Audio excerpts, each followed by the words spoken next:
So yeah, we still have a few more minutes till 6:30, but all of us that are here can introduce ourselves. So, Chris, I'm Catherine. I'm the president of AMP. So I'm an arts management major. My minor is theater arts and marketing. And so yeah, I've been a theater artist for many years, and I'm the president of AMP. And I know you know Maya. She's been emailing with you. So Maya. Yeah. Hi, Chris. It's nice to finally meet you. I'm Maya. I am the treasurer of AMP. Arts and Entertainment Management is my major, and I'm minoring in marketing, and my interest is in stage management. Awesome. I love stage managing. Me too. I'll go next. I'm Caroline. I am the secretary of AMP. My major is Arts and Entertainment Management with a minor in marketing. I guess we're saying what our art is, and my art is theater arts as well. Very nice to meet you. Hi. Oh. Hi, I'm Stephanie, and I'm the head of outreach for AMP, and my major is also Arts and Entertainment Management with a minor in management. Nice to meet you. Hey, Chris, I'm Susan. I'm the program director of the Arts Management and Administration programs at Eastern, and I'm their faculty advisor. Thanks for joining us. Yeah, my pleasure. Great to meet you. And my name is Brittany. I'm the graduate assistant for Arts Management and Administration programs, and I am the graduate advisor for AMP. And I also work at the University of Michigan School of Music, Theater, and Dance, and Engagement and Outreach there. And thanks for joining us. Yeah. My pleasure. And hey, Chris. I guess my major is art and entertainment management with a minor in marketing, and I just added graphic communication as a second minor. Congrats. Thank you. Awesome. So we still have one more minute, maybe a few other. I can't hear you, Catherine. I don't know if that's on my end or not. Sometimes my computer's weird. There we go. There. I just have to bring it closer to me. Well, we still have one more minute till maybe a few other people will join us. If not, then we have our small group of AMP people with us today. And so this was open to not only AMP members. Yeah, so it could be open to anyone at Eastern. We advertise it to our arts management people who are in Susan's classes, and whoever follows our social media can see it. Whoever follows our newsletter as well will see that we have these events going on. Awesome. Yeah.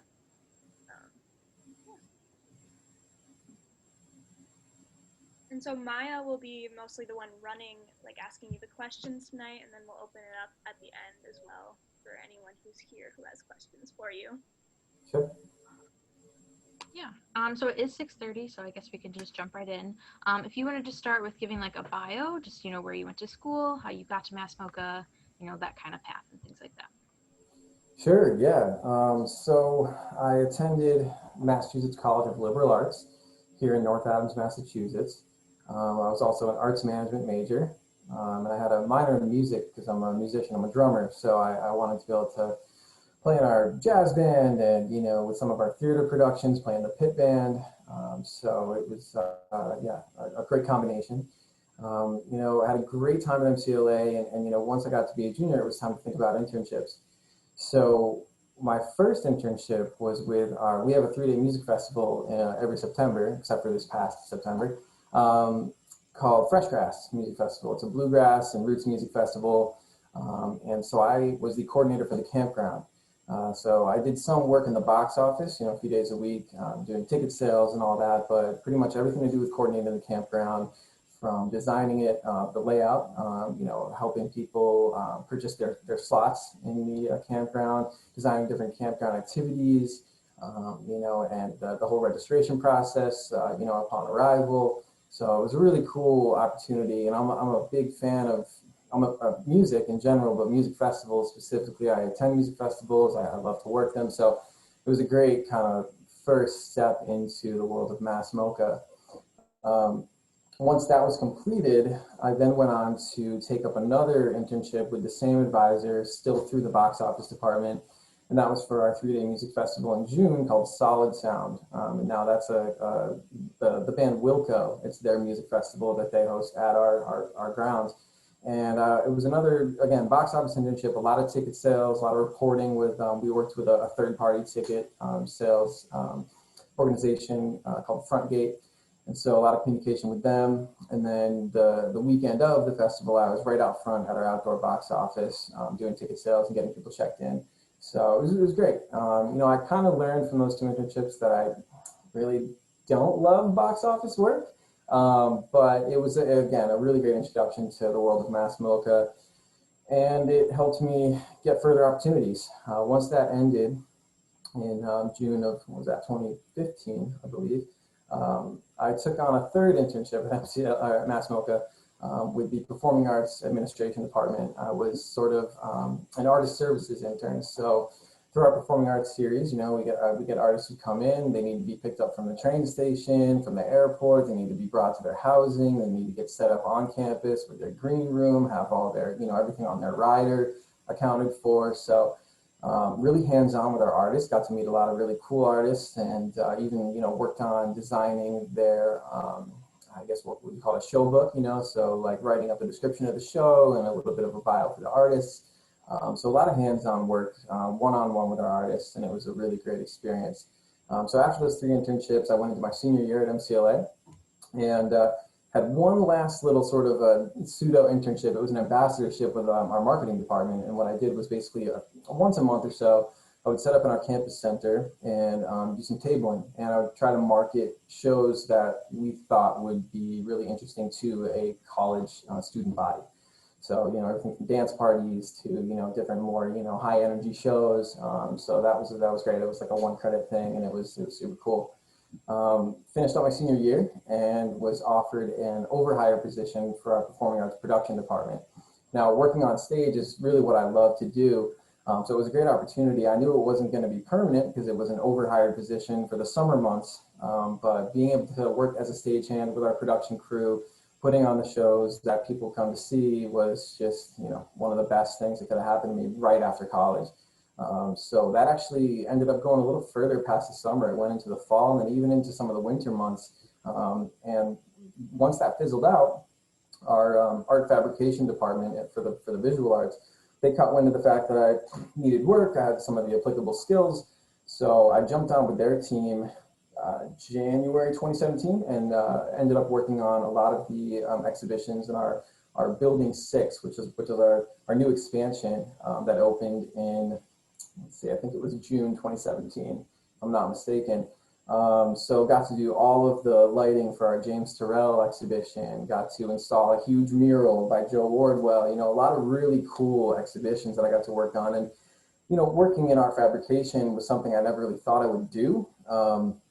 But it was presented to me, so I took it up, and I gained a lot of really hands-on skills, you know, woodworking, metal fabrication, and a lot of things like that. So really hands-on work and working closely with the artists who were exhibiting at MASS MoCA, and a really great team of fabricators and installation experts, art handlers.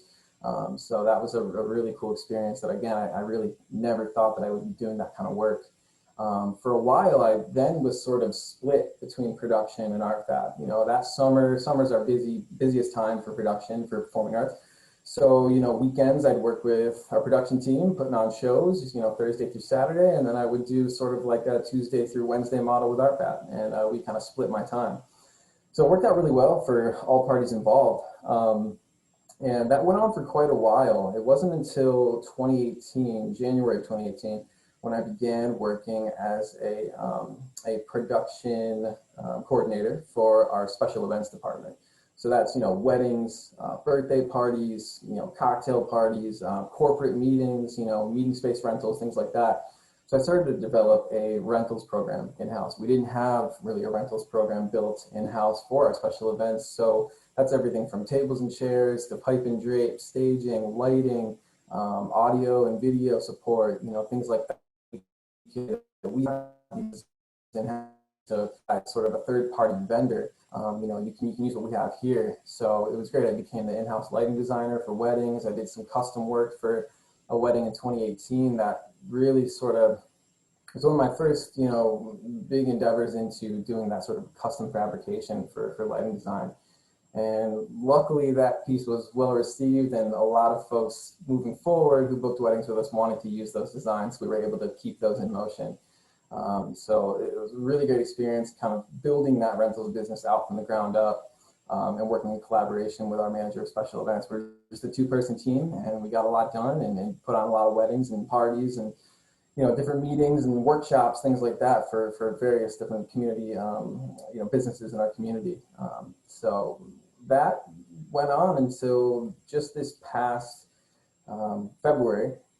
Our former manager of special events left and relocated for a new position, and I was able to take on the role of interim manager of special events. So right as the pandemic was hitting and things were going crazy, that was sort of when I took that on. So from there until just about 4 or 5 months ago, I was in that role, and then a newly designed role that I hold now, the Tenant Operations and Events Coordinator, was designed. And so it's still, the events side of things still exists. I'm still doing weddings and events, but there was sort of an added feature, which is now working with our tenants. We have approximately 35 tenants right now who rent space from us, whether that's restaurant space, gallery space, office space. So I work with them and I liaise between the right people here at MoCA to make sure that they're supported, their leases are renewed when they need to be. They have the maintenance and custodial support they need. Lots of different nuts and bolts go into that, but it was sort of this hybrid role that was then created. So that's where I'm at now. So yeah, sort of a long journey from internship to employment, and basically my entire career post-college has been at MASS MoCA. That's awesome. Thank you. So you touched on this a little bit, but I was wondering if you could explain it a little bit more. So because of the pandemic, how did that affect MASS MoCA, and then also how did that affect your job as special events and things like that? Great question. Yeah. So we'll start sort of on the organizational level. We, like many hundreds and thousands of other organizations, had to close our doors back in March. So we closed, and we sort of switched to a work from home model. Well, for those who could work from home, of course there are folks who need to be here, like security and our buildings and grounds team and other various positions and folks who work at MASS MoCA. But for those who could work from home, we switched to a work from home model. We had to sort of scale back on our hours each week too. There was a lot that went into this. It was all happening super fast all at once. So there was a lot of organizational need to adjust our sort of our way of working. So once that happened, it was interesting at first. It was difficult to adjust to, but we really worked through it. And eventually, finally, I believe it was July 11th, we were able to reopen to the public in a safe way, socially distanced, limited capacity, all that. And with our reopening, it was great because during the time we were closed, our visual art fabrication team was able to work on a few new exhibitions. So we had, I think, 2 or 3 new shows to present to the public on our reopening. So that was really great. It garnered a lot of support and a lot of interest in returning to MASS MoCA. We're a huge campus, thousands and thousands of square feet. So it's actually a really ideal place to be able to come and enjoy art in a safe way during a pandemic. So it was really great that we were able to reopen. Our performing arts series for the summer, again, that's our busiest time for concerts. We were able to do an outdoor model for our performing arts events. We have this big courtyard out back called Courtyard D, and we basically made all these 6x6 squares painted on the pavement and up on a 2nd story roll door that we use it opens up and it actually allows us to bring in super large pieces of art for large scale installations into this 2nd story gallery. We opened up that door and created a stage up on that level. So it's sort of this really like theatrical sort of an environment where, you have this sort of elevated stage. And it was really well received. I think at first we were at like 100-person capacity for the outdoor concerts. It then went down to 50. So we would sometimes do 2 shows a night. So it was really cool to see, that we were able to continue to present our performing arts series to the public, and people were able to come and, be a part of that in a safe way. Other things that, like educational tours and camps through our education department, those were obviously canceled, but, slowly but surely those are starting to come back in a safe way as possible. So that's sort of MASS MoCA, a bit of a high level, overview of how that went. And then specific to special events, as you can imagine, 150, 250 person weddings weren't going to happen. So it was my job to reschedule, and postpone these events and hopefully keep them at MASS MoCA. Successfully, I was able to reschedule all but 2 of our weddings and other large scale events. One client even offered to turn part of their deposit that was fully refundable, but they offered to turn part of it into a donation to the museum, because of the relationship that we had built. So it was really encouraging to see that people, our clients, not just wanted to get married, but they wanted to get married at MASS MoCA, and that was really nice to see that people were willing to keep their business with us and willing to, postpone to a later date when it might be safer to have the wedding of their dreams. We implemented sort of a rescheduling cancellation policy, giving everyone a year from their current date to postpone with no penalties. If you felt like you wanted to cancel and just switch plans and do a little backyard elopement and then have a party in a year or 2, we would obviously refund their deposits and allow them to do that. So we kept it as flexible as possible, really considering the fact that this is no one's fault. This is something that is out of everyone's control. And there's no reason to sort of play the bad guy if you can try to be as supportive of these people as possible. Pretty much all of our small event-based rentals for like meetings and workshops and different things like that, for smaller businesses, those were all pretty much canceled and not postponed. And a lot of people realized that they were able to switch to a Zoom model for those type of things. So those virtual events really took over, and we're not seeing a huge interest in those kind of events even still. I think places are reopening, capacities are starting to grow for these type of events, but a lot of people are switching to that virtual model because it's just that much safer while this is still going on. So looking forward to when those sort of smaller rentals come back into play.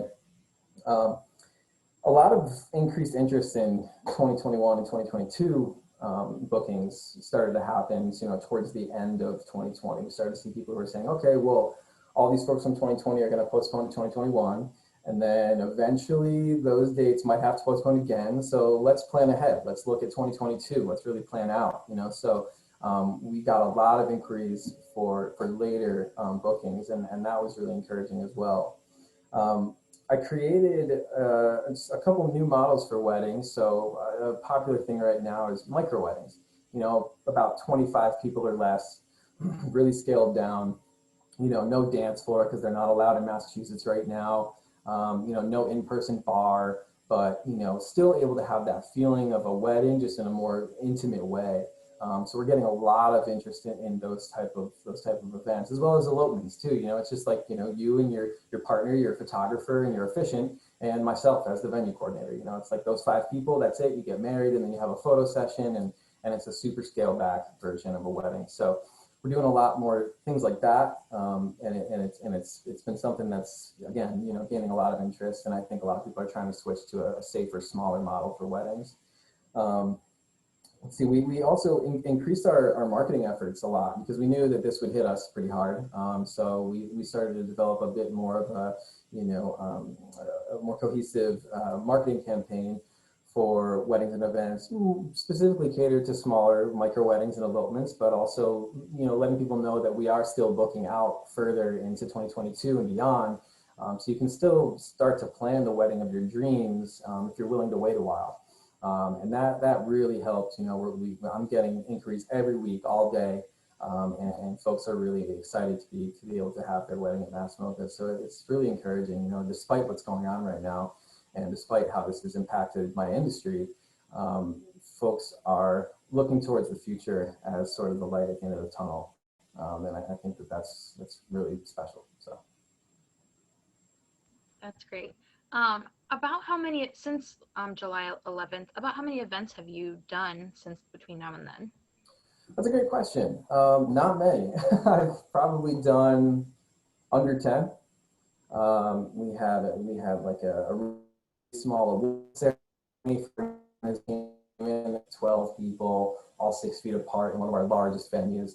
So yeah, I mean, we really scaled it back. I mean, not only were we restricted by the state, guidelines and restrictions, but also we felt that, trying to do so many, of these smaller events and what wasn't maybe, we didn't want to seem blind to the situation.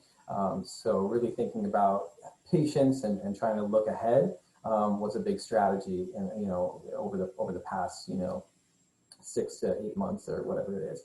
So yeah, not many, unfortunately. Okay. So our next question is just taking a little bit of a turn. So over the summer, there was the whole uprisings with the Black Lives Matter movement. What was MASS MoCA's involvement with that entire situation? Sure, that's a great question. So we haven't partnered with the Black Lives Matter movement as an organization, but we're doing a lot in terms of anti-racist work and, diversity, equity, and inclusion work. And I didn't want to sound like I'm reading from a list, but there's a lot here, so I kind of did take some notes. We have this really great program at MASS MoCA called Assets for Artists, and it's a artist residency program. So they're doing a lot of really incredible things right now. One thing that I mentioned when I first hopped on before we started recording the session was our Artist Impact Coalition community conversations. These are monthly conversations aimed at increasing anti-racist work in the Berkshires. Sometimes they're focused on a specific artist and their work and sort of how that relates to the broader movement. And just today, we took a lot of what has been discussed over the past few months in these community conversations, and we tried to implement action items. So going from conversation to action. And I think that that's really important right now. There has been so much conversation surrounding anti-racist work and diversity, equity, and inclusion, but really putting those things into action is what's most important. So that's what this sort of aims to do. And we're just now starting to really pick up the pace with putting these things into action. We also have this great series called In Session. It's a collaboration between MASS MoCA and MCLA's Berkshire Cultural Resource Center. So it's a webinar series that's focused on anti-racism work in museums. So different museum professionals, artists come together and initiate conversations surrounding anti-racist work, specifically at the museum level. Assets for Artists is also coordinating focus groups with local and visiting BIPOC artists around the theme of hospitality. So how can they be better welcomed into our community? How can they be better supported while they're here during their residencies? So that's really cool, and that's definitely gaining a lot of, we're getting a lot of data from that. So it's been really helpful for that organizational effort. Our 2021 capacity building grant program it's exclusively for MASS-based BIPOC artists. So in the past, it wasn't exclusively for BIPOC artists, but now for this coming year, we're switching to that model to really help support those people and those artists. We also have a BIPOC Futurity residency. It's a 4-week fully funded residency for MASS-based BIPOC artists. And our business and financial workshops through Assets for Artists, those are actually taught by mostly BIPOC artists and individuals. They prioritize attendance, by artists of color. So really focusing in on that community. And then we have in those workshops, approximately 50% of the webinar trainers identify as BIPOC, and about the same for LGBTQ+. So a lot of really great stuff coming out of Assets for Artists. Check them out online. Their website is excellent and really showcases what they're doing right now to support this movement. And then through our education department at MASS MoCA, pre-pandemic, our gallery teachers were actually trained on giving culturally responsive tours. So that was a really great achievement that we were able to implement. We have this really cool monthly series called MASS Speak, and it's basically a monthly DEI initiative that engages MASS MoCA staff in conversations surrounding race, racism, and anti-racism work in relation to artwork on display at the museum. So we'll choose a few different artists who kind of share a similar theme, and then we might discuss those for an hour on one Wednesday a month. So those have been great. I've attended a few of them. I haven't made it to the last couple, but they're really great in sort of initiating those conversations on a staff level, which is important because the work, it starts with the individual, but then it kind of spans out into the staff and the community of people who work at MASS MoCA, and then at an organizational leadership level. So, you've got to start somewhere. Of course, first being with yourself. Our social justice tour curriculum for K through 12 groups, that was implemented. And I don't know much about that, but that's something that we're doing now to try to focus our tour curriculum on social justice, excuse me. We also have this really great program called Sibling Saturdays. It's through the Department of Children and Families in Massachusetts. So they're like supervised visits where people through the DCF program can come together and experience art together in a way where they might not be able to otherwise. So that's been super successful, and we've got so many different families coming in from all walks of life on a weekly basis, and that's been really incredible. And a work in progress that we're not at yet, but we're trying to coordinate is, I don't know if you all have heard of Race Forward, sort of a national organization based on anti-racist work and different trainings. So we're trying to get Race Forward in here to help with some staff trainings as well. So a lot of work being done, a lot of action being taken, and there's obviously much more we can do. That goes without saying, but I think that MASS MoCA is doing its best to really align with this movement and to do something about the injustices going on in this world. So it's nice to work at an institution that cares about these things and is trying to train their staff and support the community in these ways. So yeah, that's really great that they've been putting everything into action and not just talking about it and having conversations.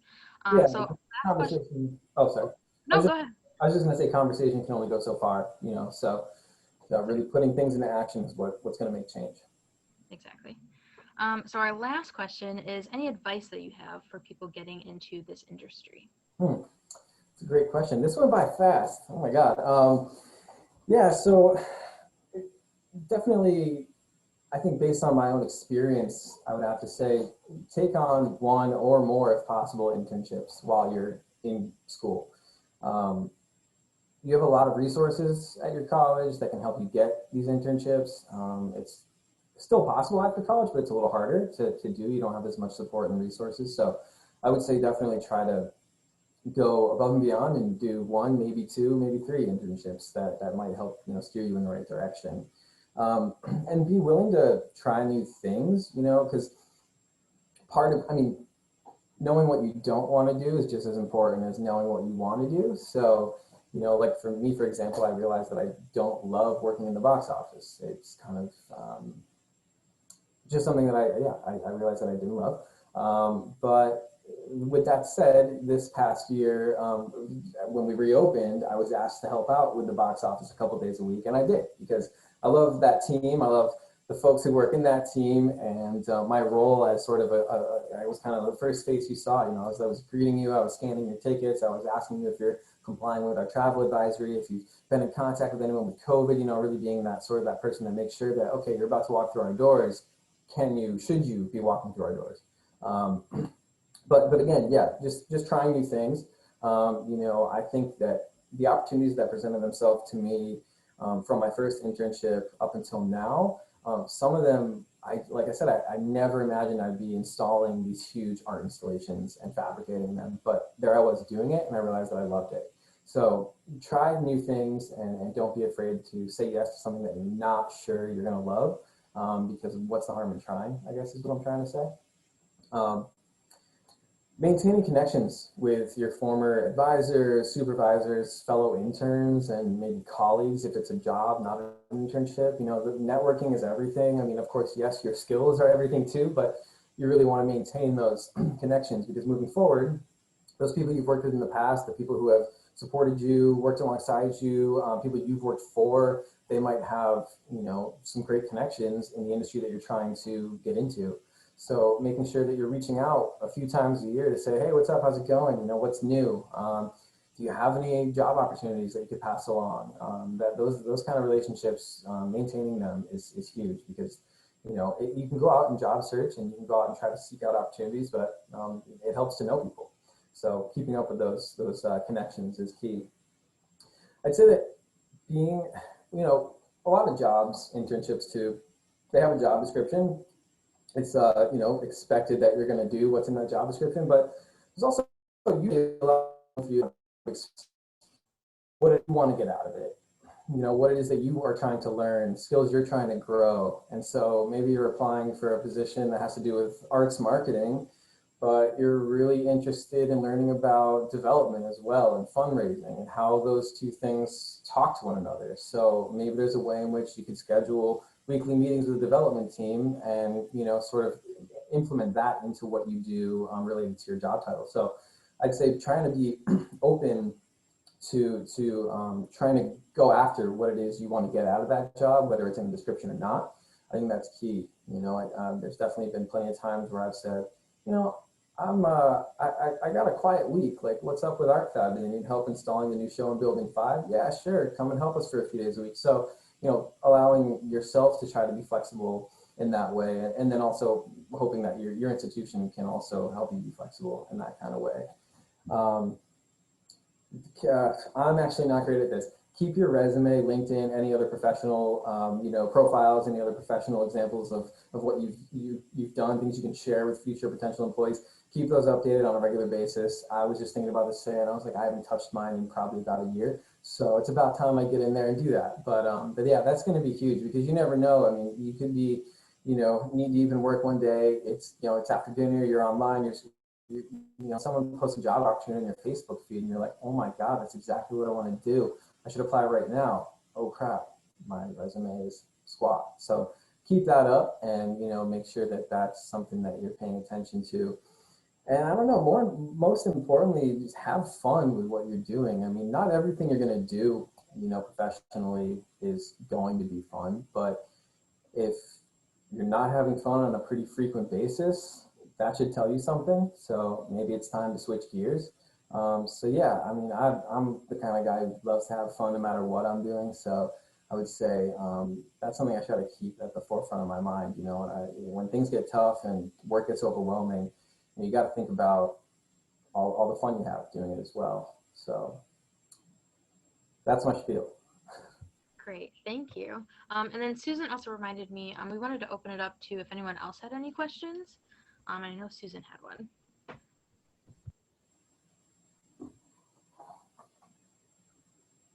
Thanks, Chris. I have to run. Oh, sorry. So I had a follow-up on your description of all the internships you did and the networking, the importance of networking. So we talk about networking a lot in the classes that we teach in our program.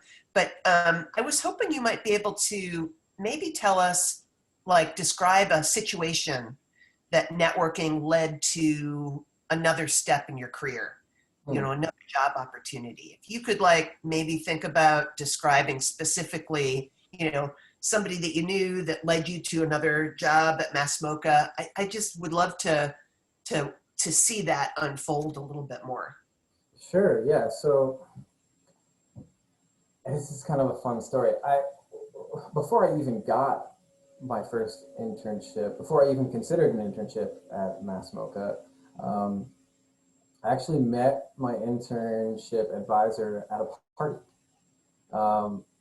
We were having a beer, I was in college, and one thing led to another. Oh, you study arts management? Oh, that's great. Hey, I've got an internship opportunity. So you never know where you're going to be, and all of a sudden an opportunity like that presents itself to you sort of out of thin air, or at least that's the way it felt. And I thought to myself, is this how it goes for most people? Probably not. I mean, there's a lot of work in applying for something like that and getting accepted, but just being, and I guess what I'm trying to say there is being social in your college student groups too, and getting out and being a part of different events and different happenings on campus. That can also be a form of networking, because there might be someone there who's maybe they can't give you a job, but they know somebody can. So really trying to be as social as possible in those ways, is definitely huge. I mean, when it comes to, again, I mean, all of my steps in my career have been at MASS MoCA for the most part. Aside, there were a few things on the side, I worked with a local artist collective, stage managing their concerts and helping out with their box office work. But again, that was all through people I knew at school. But trying to, an organization like MASS MoCA, we're so tight knit, and a lot of our departments all sort of work cross departmentally. So I was fortunate enough to work in these departments, especially in our production team. Sometimes we have to call in our art fab team to fabricate something for us for a theater production. So I work closely with members of that team, and then they see that I have some of those skills, and they might think of me later. So really trying to be as sort of open to working with as many people in your organization as possible, whether they're in your department or not. I think that's going to help lead to those opportunities. Because without that sort of cross-departmental collaborative, model of the way that a lot of us work here, I might not have had some of those opportunities. Does that help answer your question? Perfect. Thank you so much. Great. Does anyone else have any questions? So I find it interesting that since college you've been at MASS MoCA. So I want to know exactly why have you stayed at this one organization since your internships at college? It's a great question. I love MASS MoCA. It's a really cool place. We do some amazing things here, and the people I work with are some of my best friends. So that's part of it. And I think at the start, internship to internship, it was clear that there could be a way in which I could get my foot that much further into the door for, an employment opportunity. But once I became employed and then realized there was another opportunity and then, another one, it was like, for me, it was like, why fix something that isn't broken? I have all these opportunities that are coming up and making themselves known to me. And so to take advantage of those things and let my career sort of grow and build on itself from there made sense to me. I also met the love of my life at college, and we lived together here. So, in North Adams. So that was a huge part of why I stuck around too. She still had a couple of years left of school, and, we really love our community. We love working within our community in various capacities. So to be as involved in this community as possible is really important to us and to me specifically. Those are a few key reasons, but yeah, just really love this place, MASS MoCA, North Adams as a whole. And, right now I don't see myself anywhere else. I think, there's of course, reason to believe that down the line things will change. But right now I've been able to sort of climb the ladder. And I'm now at the peak of my career at MASS MoCA, and I'm really looking forward to seeing where that takes me. So whether it's here or somewhere else. But for now, I'm really happy where I am, and I love this organization and this community. So that's a big reason why I stay. It's just for the pure love and joy of being here. Thank you. Anyone else? Okay, well, thank you, Chris, so much for joining us tonight. I know I really appreciated it. Yeah.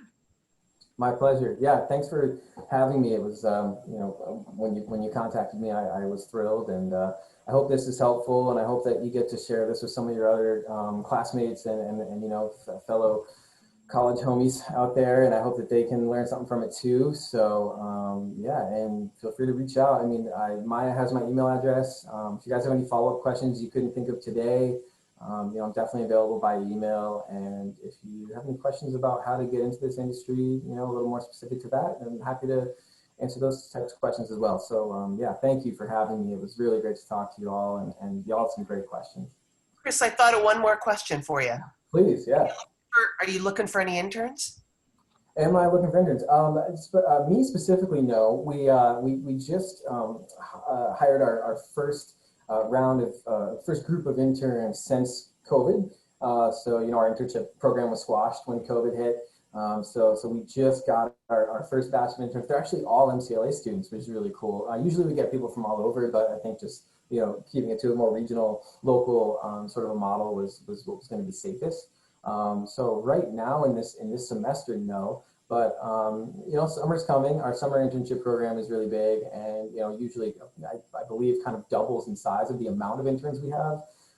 So you can check out massmoca.org for internship opportunities. There's also job opportunities posted there whenever they become available.